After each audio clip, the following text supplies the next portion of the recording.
pagi Lebaran, Kilau Hikmah di hari kemenangan.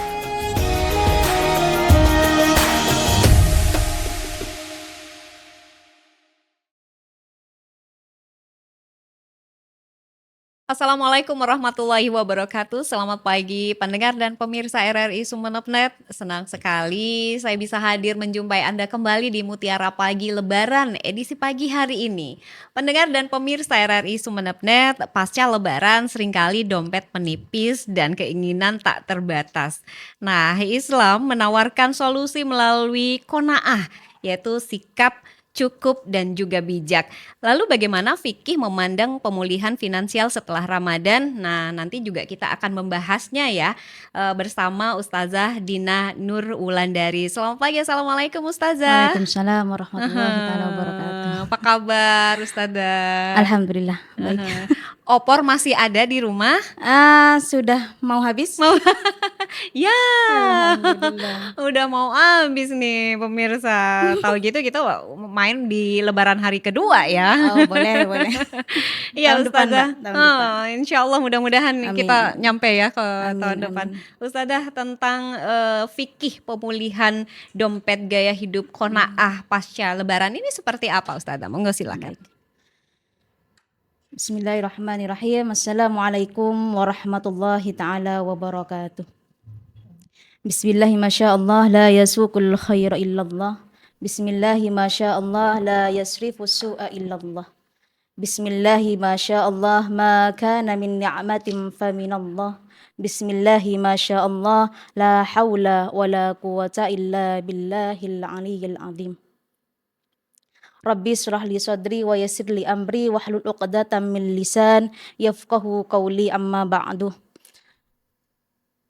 Pendengar dan pemirsa RRI Sumeneb.net yang dirahmati Allah Subhanahu wa taala. Sebelum mukaddimah terkait fikih pemulihan dompet gaya hidup qanaah pasca Lebaran saya bahas, saya sampaikan kepada para pemirsa perlu kiranya pertama kita panjatkan puja dan puji syukur kehadirat Allah Subhanahu wa taala yang mana berkat rahman rahimnya kita diberi kesehatan hingga sampai bisa menikmati perayaan hari raya Lebaran. Kemudian sholawat serta salam semoga senantiasa tercurah limpahkan kepada junjungan Nabi besar Muhammad sallallahu alaihi wasallam yang mana syafaatnya dan pengakuannya sebagai umatnya nanti kita harapkan di yaumil akhir. Amin Allahumma amin. Pemirsa yang dirahmati Allah Subhanahu wa taala. Euforia Lebaran seringkali membuat atau bikin kontrol diri kita kendor. Alasannya karena biasanya save reward yang berlebihan, karena 1 bulan suntuk sudah beribadah kepada Allah di bulan Ramadan. Kemudian gaya hidup ketika Lebaran karena mudik ingin menampilkan kesuksesan kita di kampung halaman, itu bikin kontrol atau diri kita tak terkendali. Sehingga kita dihadapkan pada realita saldo kita sudah menipis, cicilan menanti, tapi tanggal gajian masih jauh. Begitu. Jadi ketika kita berbicara tentang pemulihan dompet, maka tidak sekedar membahas tentang soal angka saja, akan tetapi terkait kendali hati. Terkait kendali hati. Ketika kita berbicara tentang hati, maka jawabannya adalah qanaah. Qanaah itu apa? Qanaah adalah merasa cukup. Merasa cukup dengan apa yang telah Allah berikan kepada kita, rezeki yang telah Allah berikan kepada kita. Akan tetapi ikhtiar, usaha terus kita jalani. Sehingga yang dimaksud qanaah bukan merasa cukup lalu berpasrah diri dan berdiam diri, tidak ada usaha, tapi ikhtiar harus ditandai, harus kita terus jalani dalam hidup ini. Jadi harus ada usaha, tawakal dan ikhtiar, begitu. Kemudian kata Imam Al-Ghazali, beliau mengkiaskan al-qanaah atau qanaah itu sebagai harta karun yang tidak pernah habis. Jadi ketika seseorang sudah memiliki sikap qanaah, maka meski secara materi dia sederhana, tidak memiliki apapun, tapi ketika hati sudah merasa cukup qanaah, maka dia menjadi manusia yang merasa dirinya kaya. Namun berbeda sebaliknya ketika orang itu tamak atau rakus. Ketika orang itu tamak atau rakus, maka meski dia memiliki segalanya, tapi dia merasa dirinya itu miskin. Dalam sebuah hadis Nabi Muhammad SAW, beliau bersabda, laisal gina an kathratil gina, walakinnal gina ginan nafsi. Kata Nabi Muhammad SAW, laisal gina, tidak ada kekayaan an kathratil ardi, tentang banyaknya harta dunia. Walakinnah, kata Nabi, akan tetapi yang dimaksud al-gina, kekayaan secara hakiki, ginan nafsi adalah kaya hati, kaya jiwa, yaitu qanaah. Jadi merasa cukup, maka itu adalah orang yang kaya sesungguhnya, kata Nabi Muhammad SAW. Lalu setelah kita memahami makna qanaah, maka kita juga bertanya-tanya, bagaimana cara agar kita bisa qanaah? Apakah ada kiat-kiatnya? Tentu ada kiat-kiat yang bisa kita ikhtiarkan, bisa kita usahakan agar kita memiliki hati yang qanaah, memiliki sifat yang qanaah. Apa itu? Yang pertama adalah jangan pernah kita membanding-bandingkan hidup kita dengan hidup orang lain. Kalaupun kita boleh membanding-bandingkan hidup kita dengan hidup orang lain, kata Nabi Muhammad SAW, lihatlah orang-orang yang berada di bawahmu, statusnya, bukan yang berada di atasmu. Karena ketika kamu melihat orang yang berada di bawahmu, maka dirimu akan merasa bersyukur. Karena dirimu lebih baik dari kehidupan dia. Kemudian yang kedua adalah jangan pernah iri atau dengki terhadap kesuksesan orang lain. Sehingga ketika kita iri kepada kehidupan orang lain, asal kesuksesan orang lain, maka kalaupun boleh kita iri, ada dua orang yang boleh kita iri, kata Nabi Muhammad SAW. Yang pertama adalah orang yang kaya, diberi kekayaan oleh Allah, namun dengan hartanya ia infakkan di jalan Allah Subhanahu wa Ta'ala, di jalan kebaikan. Kemudian yang kedua adalah orang yang berilmu, yang mana dengan ilmunya ia amalkan ilmu itu menjadi ilmu yang nafi dan barokah. Jadi berguna dan manfaat untuk banyak orang. Kemudian kiat yang ketiga adalah riyadhah atau amalan agar kita ditancapkan di dalam hati kita sifat atau sikap qanaah. Apa amalan tersebut? Amalan itu adalah satu doa dari Nabi Muhammad SAW. Kata Nabi, berdoalah, Allahumma qanni'ni bima razaqtani wa barik li fihi wa khluf alayya kulla ghaibatin li bi khair. Allahumma qanni'ni, ya Allah, jadikan diri ke orang yang qanaah dengan rezeki yang telah Engkau berikan kepadaku. Bima wa barik li fihi, dan berkahilah rezeki yang telah Engkau berikan tersebut. Wa khluf alayya kulla ghaibatin li bi khair, dan gantilah apa-apa yang luput dariku atau hilang dariku dengan sesuatu yang lebih baik. Jadi itu yang bisa kita riyadhahkan, doa agar kita ditancapkan sikap qanaah. Begitu. Iya. Lalu kenapa ya Ustazah pasca lebaran nih sering menjadi fase rawan secara finansial? Padahal kan ini udah di bulan Ramadan mestinya kan kita pengeluaran tuh sedikit ya kan, puasa gitu. Iya, puasa. Itu gimana Ustazah?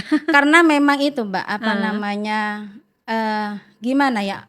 Yang kata tadi saya tadi, euforia lebaran itu bikin kontrol diri kita tak terkendali. Sehingga yang awalnya katanya 1 bulan buat puasa, ibadah, menahan hawa nafsu untuk beribadah. Namun karena lebaran dia mengatakan ini self reward untuk kita. Setahun 1 kali, kapan lagi gitu. Tapi kadang yang berlebihan itu yang tidak baik. Kadang lepas kontrol ya Ustazah. Sama halnya seperti bulan Ramadan, mestinya tuh kita bisa banyak menyisihkan gitu, karena kan puasa seharian Puasa. nih, hanya saja mungkin kebiasaan kita yang siang dirubah ke malam gitu, jadinya kayak buka puasanya jadi berlebihan, malah biasanya yang sehari belanjanya cuma 50.000 bisa 75 ke 100.000 Untuk misalnya Lebaran. gitu, untuk Untuk Ramadannya. Nah, Ramadannya. apalagi khusus di Lebaran. Lebaran nih, belum kue Lebarannya, Ya belum itu. bajunya harus matching dengan jilbabnya, Betul. belum dan lain-lain gitu Ya karena ya. memang Lebaran menganggap masyarakat itu menganggap Lebaran itu adalah perayaan, sehingga namanya perayaan, ya bagaimana kita Euforianya merayakan ya. merayakan itu dengan sebahagia mungkin. Nah mungkin penunjukannya atau implementasinya yang kurang tepat. Iya, lalu bagaimana nih Ustazah konsep qanaah dalam Islam menjawab problem gaya hidup yang konsumtif? Sekarang nggak harus pergi ke toko, kita Online. scroll gitu ya, Iya. tiba-tiba datang kurir, itu gimana ya Ustazah ya? Ya, fikih itu memberikan solusi, kita harus bisa membedakan mana kebutuhan, mana keinginan. Jadi ada fikih prioritas. Iya. Jadi bagaimana kebutuhan yang daruriyah kita dahulukan terlebih dahulu. Darurat. Kemudian tahsiniyah, baru kemudian hajiyah. Jadi hajat-hajat atau keinginan itu baru yang terakhir. Jadi itu pengendalian dulu. Jadi kita kendalikan diri kita itu dengan mana yang kita filter dulu nih, Dahulukan. filter Iya, dulu. Mana yang kebutuhan memang mendesak, mana yang hanya keinginan. Begitu. Biasanya kalau keinginan lebih ke ngetren ya. Ngetren, ikut-ikutan FOMO. Iya, jadi FOMO ini Oke. trennya ini loh gitu. Jadi beli semua, padahal nggak semuanya bisa pantas ke kita gitu. Kayak misalnya baju ya, mungkin ke model yang dengan ukuran size tubuhnya itu Itu sesuai. jadi tampak bagus, tapi ketika dipakai kita, ya kok begini gitu ya Ustazah ya. Benar. Nah, lalu perbedaan qanaah dengan pasrah atau anti kemajuan ini apa Ustazah? Beda ya. Kalau saya lihat pasti beda. Karena qanaah yang saya tadi katakan itu, qanaah itu bukan hanya merasa cukup lalu berdiam diri atau pasrah, Iya. tapi merasa cukup kemudian tetap ikhtiar atau usaha. Jadi kita bukan hanya saya qanaah, tapi kita pasrah lalu diam. Ini sudah takdir dari Allah, lalu kita diam. Itu bukan begitu konsepnya. Tapi qanaah yang dimaksud itu adalah kita pasrah, tawakal. Sama seperti petani. Petani tetap berusaha bertani dengan sebaik mungkin. Namun ketika hasilnya nanti panennya kurang menguntungkan, dia tawakal. Tapi tetap usaha. Iya, artinya apapun nanti hasilnya yang penting usaha dulu lah gitu Nah, ya. betul. Sama halnya ketika kita belajar memperbaiki diri, jangan takut gagal dulu, tapi gimana caranya kita belajar, coba sekarang gagal, besok coba lagi ya, dan seterusnya gitu ya betul. Ustazah ya. Nah, balik lagi ke pasca Lebaran yang memang apalagi nih di kaum ibu-ibu yang kebanyakan FOMO dan juga konsumtif nih. Cara kita untuk meminimalisir gaya yang konsumtif itu seperti apa? Apakah udah deh nggak usah main medsos, nggak usah scroll, udah deh puasa nggak usah lihat apa gitu. Itu gimana Ustazah? Oke. Bisa jadi seperti itu. Memang harus, karena memang di zaman sekarang karena sosial media sangat mendukung untuk gaya hidup konsumtif, memang harus mengurangi. Selain itu yang tadi riyadhah, karena ini berkaitan dengan hati ya. Ya. Maka riyadhah doa tadi, Allahumma qanini bima razaqtani, itu memang harus kita ikhtiarkan terus, kita baca terus. Agar, karena ini soal hati. Allah yang menentukan hati kita, begitu. Jadi salah satunya itu. Iya. Ya kalau memang sikap memang harus mengurangi tadi Mbak, agar tidak ikut-ikutan FOMO. Iya. Apalagi ibu-ibu kata jenengan ini tadi. Ya apalagi notifnya memanggil kayak lala gitu. Atau ini ya apa sih notif-notif yang terpancing untuk ya gitu. Apakah juga harus udahlah uninstall aja gitu. Tapi nggak gitu juga kali ya Ustazah. gitu. Tapi bagaimana belajar Dibatasi saja. mengendalikan diri gitu. Lalu bagaimana juga fikih mengajarkan keseimbangan antara kebutuhan dan keinginan ini Ustazah? yang tadi disampaikan, mana dulu yang lebih penting gitu? Keseimbangan antara kebutuhan dan Iya. keinginan. Mhm. Tentu tujuan kita memahami terkait ini ya, itu adalah bagaimana stabil keseimbangan antara kebutuhan duniawi kita dengan ketenangan ukhrawi kita bisa Iya. dapatkan. Iya. Jadi apa namanya tadi katanya Mbak? Fikih mengajarkan Mengajarkan keseimbangan keseimbangan ya antara keinginan dan kebutuhan. antara keinginan dan kebutuhan kita. Eh, Pengen ini nih, pengen itu, tapi sebenarnya nggak masuk dalam hitungan kebutuhan kita. Prioritas sama seperti tadi Iya, yang disampaikan tadi oleh ya. Ustadzah gitu ya. Yang jadi pertanyaannya adalah Mhm. bagaimana Kita membedakan antara keinginan dan kebutuhan gitu. Kadang begitu kita kan cara membedakan ya. kita nggak tahu nih, ini antara kebutuhan apa keinginan ya. Oke. Gitu. Paham saya sekarang. Jadi untuk kita membedakan itu adalah kembali ke fikih prioritas tadi. Jenengan harus tahu bahwa kebutuhan yang dimaksud itu kebutuhan yang doruriyah. Yang maksud doruriyah adalah apakah ketika sampean tidak membeli itu akan berakibat fatal kepada nyawa Anda apa tidak? Itu doruriyah. Yang memang darurat ya. darurat sekali. Atau contoh salah satunya pembayaran hutang saja atau cicilan itu masuk ke doruriyah. Karena berakibat fatal ketika jenengan menunda-nunda begitu. Karena itu adalah kewajiban. Jadi dahulukan yang daruriyah dulu. Kebutuhan kan kadang banyak. Ada kebutuhan yang memang mendesak, ada yang tidak. Jadi dahulukan yang mendesak dulu. Begitu. Kalau keinginan otomatis di paling belakang, urutan paling belakang. Jadi tidak masuk ke pilihan. Tapi biasanya keinginan ya yang Itu nafsu. banyak ya. Nafsu kita memang keinginan terus. Pengen Tapi A, aslinya B, kita C, nggak D. butuh. Iya, itu ya mungkin kita yang perlu belajar. Kita kendalikan itu.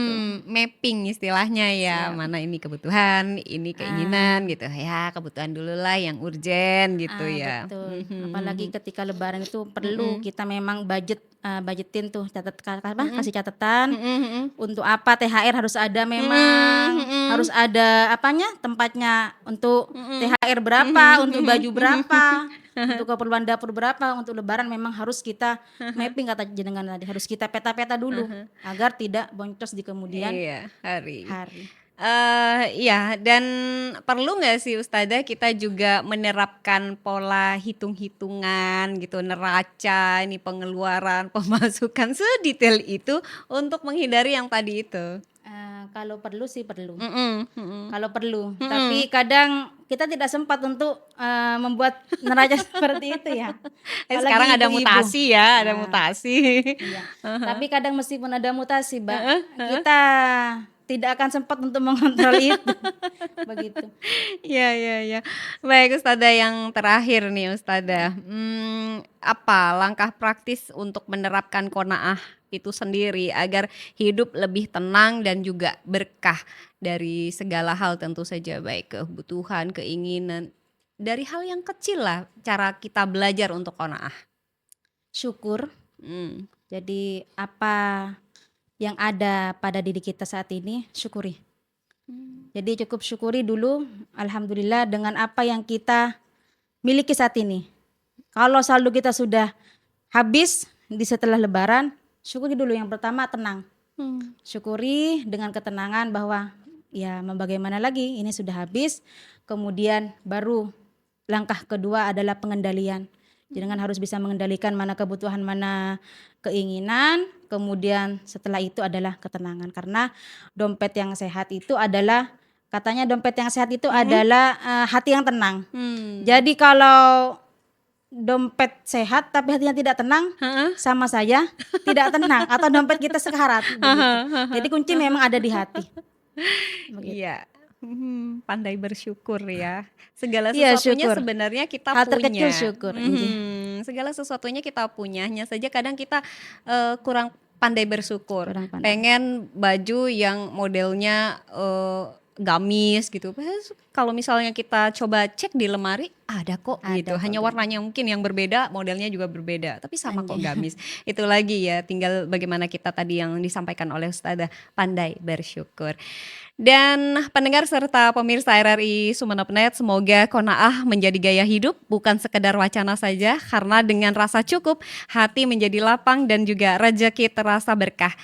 Terima kasih Ustazah Dina, terima kasih ilmunya pagi hari ini. Mudah-mudahan kita qanaah ya.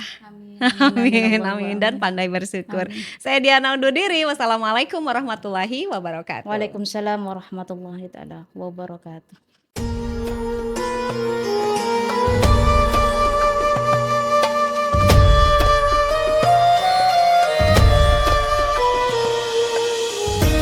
Mutiara Pagi Lebaran, Kilau Hikmah di Hari Kemenangan.